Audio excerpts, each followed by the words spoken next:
नमस्कार, crime news देख रहे हैं आप और मैं हूं आपके साथ सोनाली सिंह। अगले आधे घंटे तक हम आपको बताएंगे बिहार झारखंड की हर वो वारदात जिसका सीधे आपसे सरोकार है। पूछेंगे पुलिस प्रशासन से, सवाल देना पड़ेगा हर एक जुर्म का जवाब।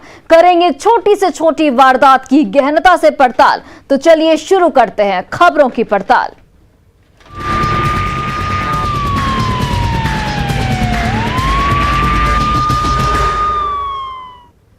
और इस वक्त की बड़ी खबर सोनपुर से, जहां एनआईए का सोनपुर के शाहपुर में छापा पड़ा है। छत्तीसगढ़ पुलिस और एनआईए टीम ने ये संयुक्त छापेमार की कार्रवाई की है। गिरफ्तार अरुण सिंह के यहां छापेमारी फिलहाल जारी है। रिटायर्ड बीएसएफ जवान अरुण सिंह गिरफ्तार हुए थे और झारखंड पुलिस और एनआईए के छापे में ये गिरफ्तारी हुई। नक्सलियों से साठगांठ के मामले में गिरफ्तारी हुई है। गोलियों की आपूर्ति मामले में गिरफ्तारी की गई थी। सुबह 5 बजे से लगातार इस वक्त छापेमारी जारी है। और हमारे सहयोगी संजय कुमार फोनलाइन पर जुड़ गए हैं। संजय, क्या कुछ जानकारी? इस वक्त सुबह 5 बजे से छापेमारी जारी है। अभी तक छापेमारी में क्या कुछ जानकारी निकलकर सामने आई है?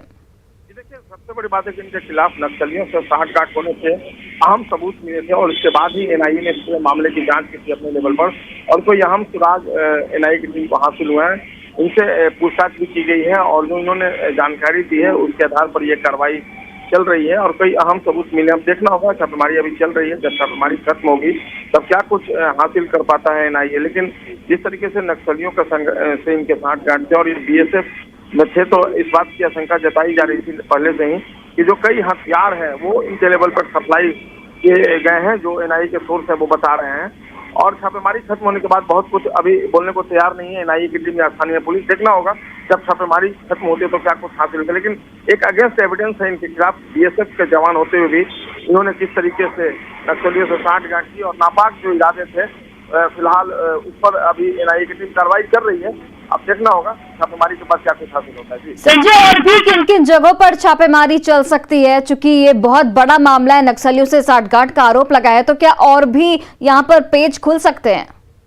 देखिए, निश्चित तौर पर इनसे जो पूछताछ हुई है उसमें कई दूसरे लोगों के नाम भी सामने आए हैं और इनका जिन जिन लोगों से संबंध है एनआईए की टीम उनको रडार पर लगी, उनकी भी अरेस्टिंग संभव है। ऐसी जानकारी ऑफ द रिकॉर्ड उन्होंने दी है एनआईए की टीम ने। और देखना होगा किस तरह की कार्रवाई अब आगे के दिनों में चलती है। लेकिन इनके खिलाफ फिलहाल इनकी मुश्किलें बढ़ गई जिस तरीके से एनआईए और स्थानीय पुलिस ने इनके अगेंस्ट में एक्शन लिया है। जी चलिए संजय, बहुत बहुत धन्यवाद तमाम जानकारियों के लिए। और धनबाद से बड़ी खबर आपको बता रहे हैं, जहां पर वाहन रिकवरी एजेंट के घर एनआईए की टीम पहुंच चुकी है। भोली ओपी के पाल नगर एनआईए की टीम पहुंची है। तो धनबाद से एक बड़ी खबर सामने आ रही है, जहां पर वाहन रिकवरी एजेंट के घर एनआईए की टीम पहुंच चुकी है। आपको बता दें कि भूली ओपी के पाल नगर एनआईए की टीम पहुंच चुकी है। वाहन रिकवरी एजेंट उपेंद्र सिंह के घर पर फिलहाल छापेमारी जारी है। तो ये बड़ी खबर आपको बता रहे हैं धनबाद से, जहां पर वाहन रिकवरी एजेंट के घर पर एनआईए की टीम मौजूद है और वहां लगातार छापेमारी की कार्रवाई जारी है। भूली ओपी के पाल नगर एनआईए की टीम पहुंच चुकी है और हमारे सहयोगी संजय गुप्ता फोन लाइन पर जुड़ गए हैं। संजय, क्या कुछ जानकारी इस पूरे मामले को लेकर? फिलहाल तो जो एनआईए और एटीएस दोनों ही टीमें यहाँ पर है और जो जानकारी अभी तक मिल पाई है, पता चला है कि रांची जिले में एक पंकज सिंह नाम के जो व्यक्ति हैं, यही भूली के रहने वाले थे, वो हथियारों के सिलसिले में लेन देन हुए थे। उन्होंने ही यहाँ पर रिकवरी एजेंट जो वाहन के उपेंद्र सिंह, उसका नाम दिया था। जिसके बाद जो जानकारी मिली उसके बाद यहाँ पर टीम दबिश दी है। पालनगर के आवास पर जहां वो रहते हैं वहां पर भी दबिश दी और साथ ही साथ मटपुरिया में एक अन्य घर है, वहां पर भी लगातार छापेमारी कर रही है। फिलहाल जो टीम है वो मीडिया से दूरी बनाए हुए है, वो कुछ भी बताने से इनकार कर रहे हैं। लेकिन सूत्र बता रहे हैं कि जो एजेंट के नाम आया था हथियार के लेन देन को लेकर, इसके बाद ही ये दबिश हुई है। क्या कुछ छन कर बाहर आती है वो टीम आने के बाद ही पता चलेगा। कितने वक्त से ये छापेमारी चल रही है? जो कि आपने बताया कि अलग अलग ठिकानों पर भी छापेमारी हो रही है, तो कितना वक्त और लग सकता है छापेमारी की कार्रवाई पूरी होने में? फिलहाल तो ये छापेमारी लगभग 5 से 6 घंटे से चल रही है और संभावना ये भी जताई जा रही है कि ये छापेमारी और भी 5-6 घंटे चल सकती है, क्योंकि जब तक कोई पुख्ता सबूत उनको नहीं हाथ लगते हैं एटीएस और एनआईए को टीम को, तब तक ये दबिश देगी। फिलहाल पुलिस यहाँ के स्थानीय भी साथ में है, लेकिन उपेंद्र सिंह से भी बात नहीं हो पाई है, जिसके कारण कुछ ये मामला साफ नहीं हो पा रहा है। लेकिन जो हथियारों के लेन देन के मामले में जो ये बातें सामने है, उसके बाद से ये दोनों टीमें यहाँ पर दबिश दी है और साथ ही साथ ये क्षेत्र में भी चर्चा का विषय बना हुआ है। संजय, क्या आपके पास कुछ जानकारी है कि जो अभी तक आप बता रहे हैं कि 5 से 6 घंटे छापेमारी चल चुकी है, तो उसमें क्या कुछ सामने आया है? छापेमारी में क्या कुछ बरामद की गई है? टीम लगातार मीडिया से दूरी बनाए हुए है। जहां पर वो छापेमारी करे वहां पर भी मीडिया को अलाउड नहीं कर रहे, तो वहां पर भी लोग बार बार यही बताया जा रहा है कि ये छापेमारी पूर्ण होने के बाद ही आपको हम कुछ जानकारी देंगे। फिलहाल पंकज सिंह जो है यही धूली का रहने वाला और सीआरपीएफ में भी वह नौकरी करता था, जिसे टीम ने पकड़ा था और इसी मामले को लेकर AK-47 भी प्राप्त हुआ था उसके पास से और यही नाम लिया गया था, जिसके कारण ये छापेमारी हो रही है। चलिए संजय, बहुत बहुत धन्यवाद तमाम जानकारियों के लिए। और अब खबर पूर्णिया से, जहां लव जिहाद के मामले सामने आ रहा है। यहां एक लड़की को प्रेम जाल में फंसाकर और भागकर शादी करने का मामला सामने आया है। यह आरोपी मोहम्मद शहबाज पर लग रहा है। परिजनों का आरोप है कि अपहरण कर शादी कर ली गई। जिस युवक मोहम्मद शहबाज पर आरोप लगाया, उसने फेसबुक पर शादी का फोटो भी पोस्ट किया। इस पूरे मामले में एक महिला मुन्नी खातून पर मोहम्मद शहबाज की मदद का आरोप लगा है। पीड़ित परिजनों ने बताया कि मुन्नी खातून पहले भी कई लड़कियों को बेच चुकी है। सर्टिफिकेट के मुताबिक लड़की की उम्र अभी 17 साल है और पीड़ित परिजनों ने 4 लोगों के खिलाफ नामजद प्राथमिकी दर्ज कराई है। मेरा बहन पूनम कुमारी नाम है, जिसका उम्र 17 साल कुछ महीना है। मुस्लिम लड़के मोहम्मद शहबाज आलम के साथ 19 तारीख को गई है। उसके पिता मोहम्मद सलीम जो बुच्चर का काम करते हैं और सर मेरा बगल का पड़ोसी जिसका नाम मुन्नी खातून है, उसका इसके साथ भगाने का हेल्प किया सर। और उसका और लेडीज़ का भी कैरेक्टर खराब है। अभी तक कोई सुराग नहीं मिला। मोबाइल सब ने स्विच ऑफ रखा है, मोबाइल नहीं खुला है, तो केकरे भी मोबाइल नहीं खुला है। अच्छा, फोटो भी भेजा है वो लोग? हाँ, सगरे फोटो भी, हाँ सगर फोटो भेज दिया। और देखिए, जिस लड़की को प्रेम जाल में फंसाकर शादी की बात कही जा रही है, सर्टिफिकेट के मुताबिक वो नाबालिग है। लड़की के सर्टिफिकेट पर उसकी जन्म तिथि 18 मई 2004 लिखी साफ तौर पर दिख रही है। जाहिर है, सर्टिफिकेट के मुताबिक लड़की की उम्र अभी 18 साल नहीं हुई है।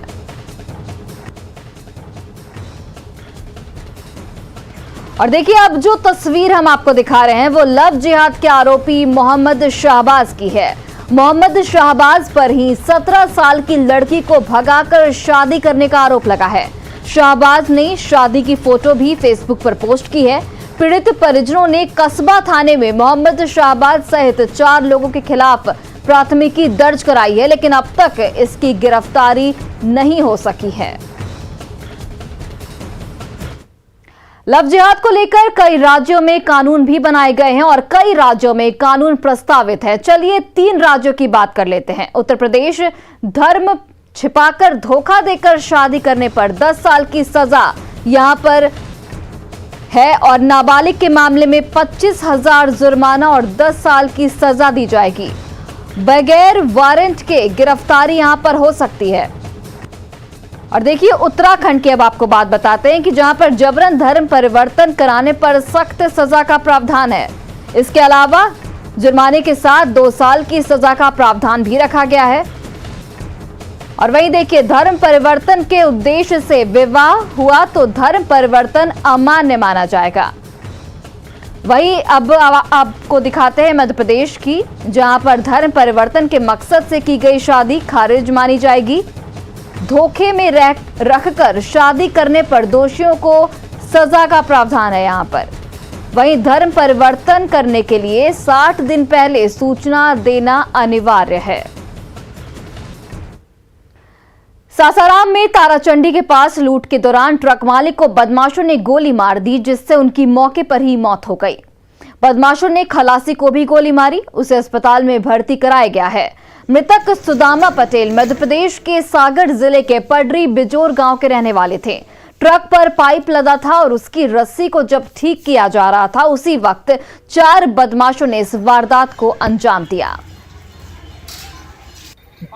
हम लोग को क्या हुआ कि हम लोग रस्सी खींच रहे थे, उस पर चढ़ने लगी ट्रक पर, वो आक्रमण कर दिया। तो क्या हुआ कि हम लोग अपनी जान बचाने के चक्कर में उनने हमको गोली चला दी। वो समय क्या करने लगा? वो क्या कि हम लोग बोल रहे थे कि जितना पैसा चाहिए आप ले लो, हमारे पास नहीं है पैसा, मगर वो नहीं बोलता पैसा दो पैसा दो, हम लोगों ने नहीं दिया, उसको गोली चला दी। और अब खबर नवादा से, जहां एक बार फिर शराब तस्करी के आरोपी को पकड़ने गई पुलिस टीम पर हमला किया गया है। शराब तस्करों ने एक बार फिर से हिसुआ पुलिस को निशाना बनाया है। हमले में पुलिस की 2 महिला सिपाही गंभीर रूप से जख्मी बताई जा रही हैं और एसआई नीलेश कुमार को भी हल्की चोट आई है। मामला हिसुआ थाना क्षेत्र के हसनपुर गांव का है, जहां शराब तस्करी के आरोपी पप्पू यादव की पत्नी रूबी देवी को हिसुआ पुलिस गिरफ्तार करने गई थी। आरोपी को गिरफ्तार कर लौटते वक्त गिरफ्तार महिला के पति और ग्रामीणों ने पुलिस पर ईंट पत्थर से हमला कर दिया। हमले में थाने की गाड़ी को भी नुकसान पहुंचा है। हमले के बाद हिसुआ पुलिस किसी तरह वहां से बचकर हिसुआ आई, जहां घायल पुलिसकर्मियों का हिसुआ पीएचसी में इलाज जारी है। हालांकि पुलिस आरोपी महिला को गिरफ्तार कर थाने ले आई। पुलिस टीम पर हमले को लेकर पुलिस ने आरोपी के पति और अज्ञात लोगों के खिलाफ प्राथमिकी दर्ज कर ली है। आपको ये भी बताते चले कि इसी महीने हिसुआ पुलिस पर अब तक 3 बार हमले हो चुके हैं।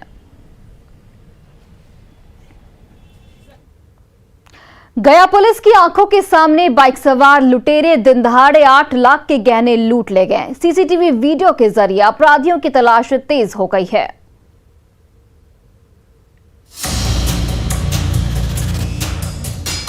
भरी दोपहरी में गोल पत्थर चौराहे पर ट्रैफिक की रफ्तार बेहद तेज है।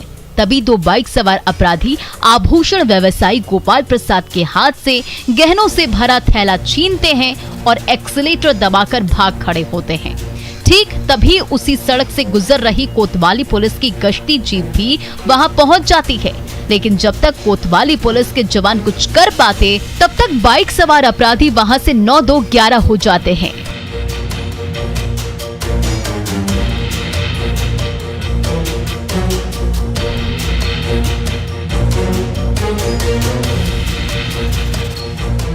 इन सीसीटीवी तस्वीरों को जरा गौर से देखिए। गोल पत्थर मोड़ पर दौड़ती भागती ट्रैफिक के बीच से ये बेखौफ लुटेरे दिन दहाड़े सोना चांदी से भरा बैग छीनते हैं और गया पुलिस की आंखों के सामने से भाग निकलते हैं। अपराधियों के धक्के से जमीन पर गिरे आभूषण व्यवसायी गोपाल प्रसाद को संभालने के लिए आसपास व्यवसायी दौड़े चले आते हैं। तब तक कोतवाली पुलिस की जीप भी वहां पहुंच जाती है, लेकिन दोनों अपराधियों का कोई अता पता नहीं चलता।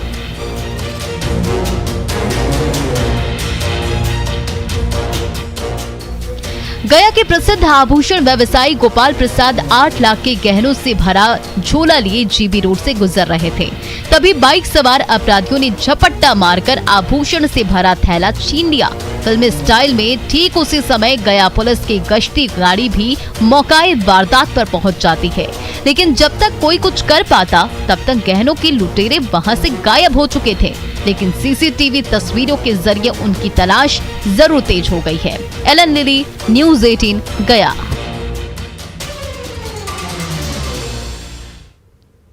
कोड्डा में 2 शातिर अपराधियों ने चमचमाती बाइक उड़ा ली। सीसीटीवी कैमरे में कैद तस्वीरों के जरिए गोड्डा पुलिस उन अपराधियों की तलाश में जुट गई है।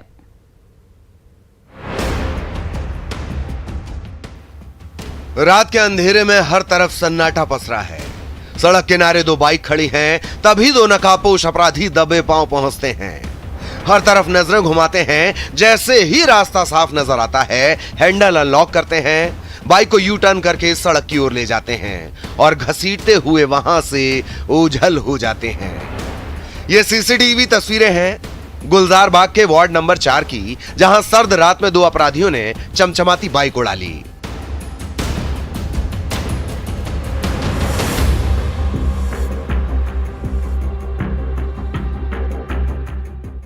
दरअसल वार्ड नंबर 4 के निवासी आशीष कुमार सड़क किनारे बाइक खड़ी कर घर के अंदर आराम कर रहे थे। सर्द रात में इस समय ज्यादा चहल पहल नहीं थी। तभी उस सड़क से गुजर रहे 2 अपराधियों की नजर घर के बाहर खड़ी बाइक पर पड़ती है। जब रास्ता साफ दिखता है तो दोनों अपराधी हैंडल के लॉक पर वार करने लगते हैं। थोड़ी देर के प्रयास में जैसे ही हैंडल खुलता है, वैसे ही दोनों अपराधी बाइक लेकर 9-2-11 हो जाते हैं।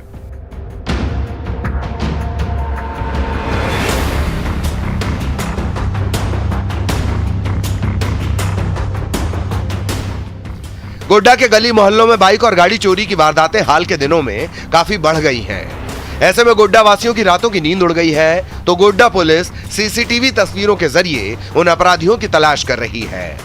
गौरव झा, न्यूज़ 18, गोड्डा। और खबर मुंगेर के धरहरा से है, जहां आजमगंज में मुखिया परमानंद टुड्डू की हत्या मामले में पुलिस ने पूर्व मुखिया योगेंद्र कोड़ा को गिरफ्तार किया है।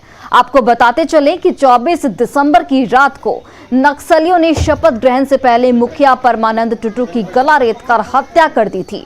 इस पूरे मामले में पुलिस 2 दिन पहले ही 4 नक्सलियों को गिरफ्तार कर जेल भेज चुकी है। पुलिस और एसटीएफ ने जिन 4 नक्सलियों को गिरफ्तार किया है, उनके नाम कानन नैया, कौशल कोड़ा, छट्टू कोड़ा और अनिल कोड़ा हैं। जांच के दौरान हत्याकांड में पूर्व मुखिया योगेंद्र कोड़ा का भी नाम सामने आया है, जिसके बाद पुलिस ने योगेंद्र कोड़ा को गिरफ्तार कर लिया। सूत्रों से मिली जानकारी के अनुसार पूर्व मुखिया योगेंद्र कोड़ा का बड़ा भाई धनेसर कोड़ा हार्डकोर नक्सली है और नक्सलियों ने पंचायत चुनाव के पूर्व निवर्तमान मुखिया परमानंद टुड्डू को चुनाव न लड़ने की धमकी दी थी। और खबर वैशाली के महुआ अनुमंडल से है, जहां आर्म्स एक्ट में फरार ताजपुर बुजुर्ग पंचायत के उप मुखिया ने पहले शपथ लिया और फिर पुलिस के सामने सरेंडर कर दिया। महुआ थाने में दर्ज कई मामले में पुलिस को इसकी तलाश थी। गणेश सिंह का प्रखंड परिसर में शपथ ग्रहण था, जहां वह पहले पुलिस को चकमा देकर न सिर्फ वहां पहुंचे बल्कि विधिवत उप प्रमुख के लिए पद और गोपनीयता की शपथ भी ली। इतना ही नहीं, इस दौरान मौके पर पुलिस भी मुस्तैद रही। शपथ लेने के बाद उसने पुलिस के सामने आत्मसमर्पण कर अपनी गिरफ्तारी दे दी।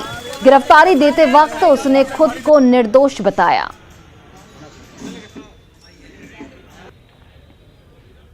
मेरा जो गिरफ्तारी हुआ है पंचायत के रंजिश है और हम पंचायती के माध्यम से वहाँ करियो गांव में गए थे और वहाँ का भूतपूर्व मुखिया जो विश्वबंधु है, जो पूरे पंचायत को बर्बाद कर दिया, अपना भाई को भी नहीं हुआ, एक दूसरा के जमीन लिखवा देता है, किसी को नौकरी के नाम पर पैसा लेता है, कुछ भी करता है। उस पंचायती में को प्लाट हुआ, वहाँ पर गोली चला और विश्वबंधु सिंह हमारा नाम देवाया, पंचायती भी हुआ और वो पार्टी जो कहा कि विश्वबंधु आपके नाम देने के लिए कहा है। मेरे पास ऑडियो है जो उसका बेटा खुद कर रहा है, हम ब्लड जचवाए थे, हम ही हॉस्पिटल ले गए थे और हमको फंसा दिया विश्वबंधु। उसका राजनीतिक यही है। आपको माननीय न्यायालय पर पूरा भरोसा है ना? हमको कानून पर भरोसा है, न्यायालय पर भरोसा है और हम कानून का इज्जत करते हैं और हम अपने को सरेंडर कर रहे हैं। और इस पूरे मामले में पुलिस की भूमिका सवालों के घेरे में है और न्यूज़ 18 लगातार सवाल खड़े कर रहा है। सवाल उठता है कि फरार उप मुखिया ने वोटरों से संपर्क आखिर कैसे साधा। सवाल ये भी कि फरार रहते हुए भी उसने चुनाव कैसे जीता। ये एक बेहद अहम और बड़ा सवाल है। पुलिस की मौजूदगी में शपथ ग्रहण आखिर कैसे किया। सवाल ये भी उठता है कि आखिर मौके पर जब ये शपथ ग्रहण समारोह चल रहा था तब पुलिस तमाशबीन आखिर क्यों बनी हुई थी। पुलिस ने शपथ ग्रहण का मौका ही आखिर क्यों दिया। शपथ ग्रहण से पहले गिरफ्तारी क्यों नहीं की गई। ये वो तमाम सवाल है जो इस पूरे मामले को लेकर न्यूज़ 18 खड़े कर रहा है। जमुई जिले के मलयपुर थाना इलाके के पतनेश्वर पहाड़ के पास विदेशी शराब से लदा एक ट्रक दुर्घटनाग्रस्त हो गया। ट्रक से दर्जनों कार्टन विदेशी शराब बरामद की गई। मौके पर पहुंची मलयपुर पुलिस ने शराब को अपने कब्जे में ले लिया। घटना के बाद ट्रक का चालक फरार बताया जा रहा है।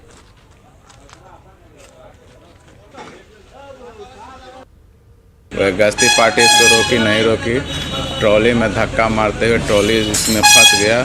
गाड़ी टर्न हुआ, ड्राइवर यहीं चौक पर कूद गया है जहाँ यहाँ होटल में कुछ लोग बैठे थे, वो देखे और गाड़ी सीधा इधर आके घुस गई। कुछ शराब के कार्टून है इसमें।